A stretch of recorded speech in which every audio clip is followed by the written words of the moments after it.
Hi everyone, it's Colleen Louise and welcome to A Journey with Me. This is my new YouTube channel and today I thought I would just talk about my story briefly and what happened to me. In 1994, I was a teacher, an English teacher, and I had a very full and active life. I worked out at the gym 3 times a week. I had a social life, a boyfriend, and a full-time job. In February, I had a car crash, which left me with a whiplash injury. I went back to work, did some physiotherapy, and carried my life on as I normally would. In 1995, I had another car crash, which resulted in a concussion and a second whiplash injury. I took some time off work, but I went back a little earlier than I probably should have. Over the next couple of months, I started to develop very strange symptoms. The first one was migraine headaches, and insomnia followed. I started to get strange pains in my right arm when I was writing on the board, teaching. And then I started to develop heart palpitations in the summer that seemingly came on for no reason.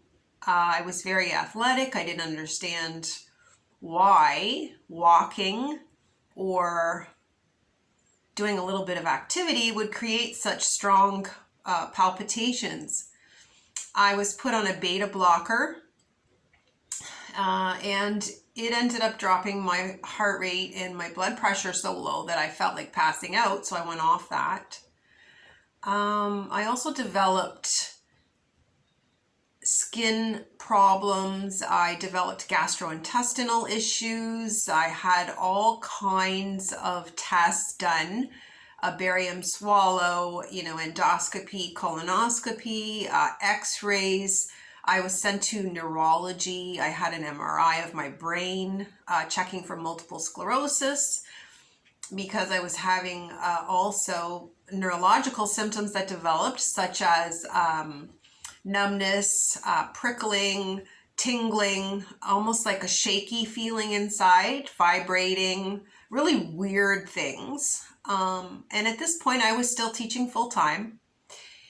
However, in December of 1995, I got the flu.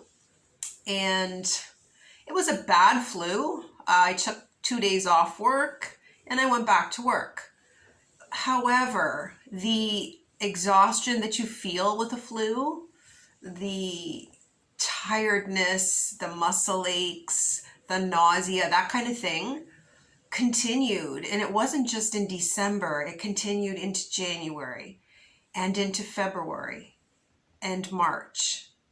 And in April, I was still having flu symptoms. In May, and then June, and then in July, I ended up in the emergency room hemorrhaging.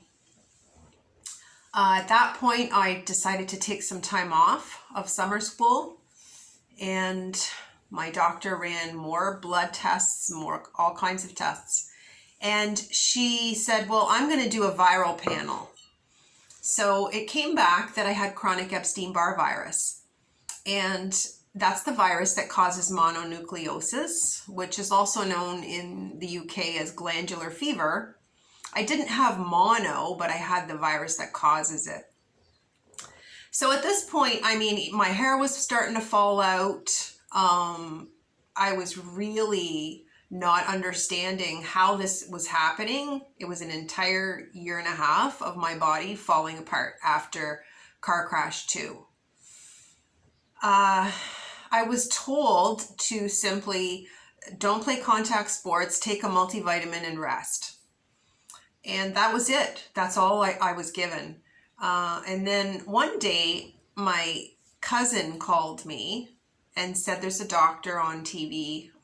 It sounds like what she's describing. I think you should watch it. And the doctor was describing something called myalgic encephalomyelitis, short form ME, also known as chronic fatigue syndrome. So I was referred to the specialist, and a whole battery of tests were done, and I was diagnosed with ME, CFS, and also fibromyalgia. Strange pain points were showing up all over my body that I didn't understand. And the doctor told me that I needed to go off work. Because at that point I was working full time on 2 hours of sleep a night. So I stopped working and I took a semester off, and I tried to go back in January. I couldn't do it. I could not physically do it. I had shakiness, I had muscle weakness, I had trembling, nausea, vomiting, hair falling out, sensitivities that I never had before, extreme sensitivities to light, to sound, to smells. So I stayed off work. And I think I attempted to go back once again in September, and it was just impossible. I was so physically weak. And at that point, I reached 100 pounds. And I was told that if I got any lower, I would have to be hospitalized. So for a couple of years, and not months, a couple of years, I was actually bedridden. I became bedridden. I became a person who needed a wheelchair and a walker. And how could this happen to me? I kept thinking to myself, how could this have happened to me? I was so athletic, so healthy. And now I'm having trouble getting to the washroom. I'm in bed all day long, very weak, very fluish, feeling viral, having no energy to even comb my hair, needing help with taking a shower. I had a little seat that I had to sit down on in the shower to actually take a shower because I couldn't stand. And this went on for quite a long time. Eventually, I was hospitalized for almost 3 months into a CFS program. It did not really help me. I came out of that program, and then I found the Environmental Health Clinic in Toronto. And I was referred there and assessed by Dr. Alison Bested. And she was amazing. They wheeled me in, and she actually wept with me because I was so deteriorated at that point. And she told me I had ME, CFS, and fibromyalgia. And first thing she did was she put me on a high protein diet. She wanted to get me to gain some weight. And that worked. I started drinking protein shakes every morning with protein powder, a bit of fruit, some almond milk, and I would drink this shake every day. And she also put me on potassium and salt, high fluid, because I didn't understand that CFS patients tend to have low fluid volume and low blood pressure because of adrenal fatigue. So within 3 months, I gained 5 pounds, which was incredible because I just could not put 1 pound on. In fact, at my lowest point, all I could eat was water and a hard candy. That was it. I was on gravel all the time. So I gained 5 pounds, and then another year went by where I was mostly bedbound. And I finally got into her clinic as a patient. And, over the course of a couple of years, I was starting to make improvements. And in 2004, I was to the point where I was now driving. And in 2005, I decided that I was 38 years old and I wanted to become a mom. My time was running out. I wasn't sure how I was going to do it, but I just decided I'm going to do it. And my partner and I really wanted to have a baby. So I got pregnant, and in December, I gave birth to a very healthy boy. The wonderful thing is through the pregnancy, I actually improved. My health improved. The hormones changed, and I gained weight. I gained 50 pounds. And then probably for 7 or 8 years, I would say I was 60% recovered. I returned to part-time work. I was tutoring at the time, a few hours a week, and becoming better and better. And then I finally reached a point where I was at 70%, and things seemed to be so much easier. I was mowing the lawn, I was doing the grocery shopping. When my son was 3 years old, my spouse and I, our relationship fell apart. So I was on my own. I became a single parent with ME/CFS. But I was doing okay, and I continued to do okay until 2015. And in that year, I could feel my health starting to decline again. Part of it, I believe, was going through perimenopause, and part of it was going through an emotional difficulty. And I crashed hard. I crashed really hard in 2015 in the summer. I ended up in emergency 4 times with autonomic dysregulation, which means that your autonomic nervous system is not properly regulating. I had palpitations, my blood pressure was spiking and dropping out of control, and I became once again bedridden. And it was scary to get to that point once again. It was terrifying. So at that point, I started to find people online, and which I didn't have before. When I was going through it initially, the first 8 years, I had no Facebook, no internet, no connections. But this time when I crashed hard, I had Facebook, and I started meeting people, and I was introduced to the Gupta program, and I saw a book called CFS Unraveled, and I started reading that. And I met Daniel Neufer online, and I started meeting people who were using neuroplasticity and different healing tools. And I actually started seeing some people who had recovered, which blew me away because I never saw anyone who had recovered. But there are people who have recovered.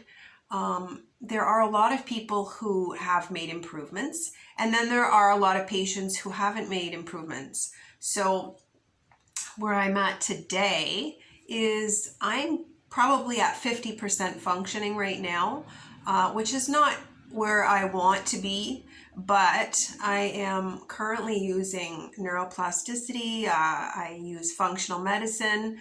I have a good supportive medical doctor. I don't have Dr. Bested anymore because she moved to Florida, and she was my best support. I really miss her. I have great family support from my parents. I have my son, who's very, very supportive and now 15 years old. And so that's kind of my story. Right now I do private teaching online a little bit, a few hours a week. I still have days that are difficult. I still crash. I still have times when I'm in full body pain. But right now I am learning once again to implement the tools that I have seen be effective for other people, and I will discuss them in future videos. And I guess my message is I've been all over the map with ME/CFS.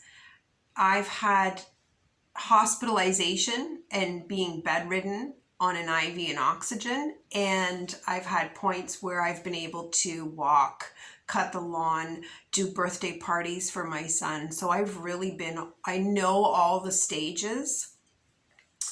And so I want to give you a message of hope that progress is possible. Even recovery is possible. I've met people who have fully recovered.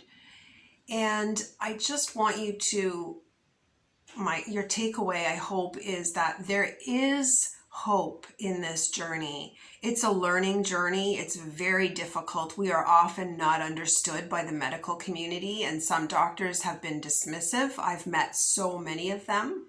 But there are good people too that want to support us. And if you are in need of support, and especially if you are alone, there are many online support groups that you can join.